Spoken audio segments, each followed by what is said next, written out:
Ahmedabad municipal કોર્પોરેશનની સામાન્ય સભા દરમિયાન વીએસ હોસ્પિટલમાં સામે આવેલા કૌભાંડને લઈને સભામાં ઉગ્ર ચર્ચા જોવા મળી.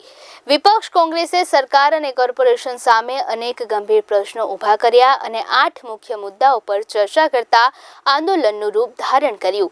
કોંગ્રેસે હોસ્પિટલ મેનેજમેન્ટને દોષી ઠેરવતા કહ્યું કે વર્ષોથી ચાલી રહેલા આ કૌભાંડ અંગે કોઈને ખબર કેમ ન હતી, કેમ સમયસર પગલાં લેવામાં નથી આવ્યા. કોંગ્રેસે આરોપ લગાવ્યો કે ફાર્મા કંપનીઓએ ડોક્ટરોના બેંક એકાઉન્ટમાં પૈસા ટ્રાન્સફર કર્યા હતા, કે જે એક ગંભીર મામલો છે.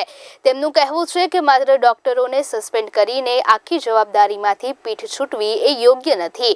ફાર્મા કંપનીઓના નામ પણ જાહેર કરીને તેમને બ્લેકલિસ્ટ કરવામાં આવે તેવી પણ માંગ કરવામાં આવી છે.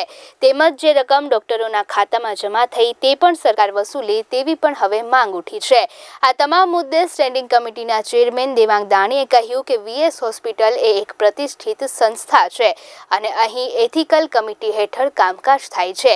જે ડોક્ટરો સામે આરોપ છે તેમને સસ્પેન્ડ કરવામાં આવ્યા છે અને વધુમાં તેમણે કહ્યું કે આ અંગે હવે વધુ તપાસ પણ ચાલુ છે અને જે રકમ ડોક્ટરોના ખાતામાં ગઈ છે તે પણ હવે પાછી લેવામાં આવશે અને તેના પર કડક કાયદાકીય પગલાં લેવામાં આવશે.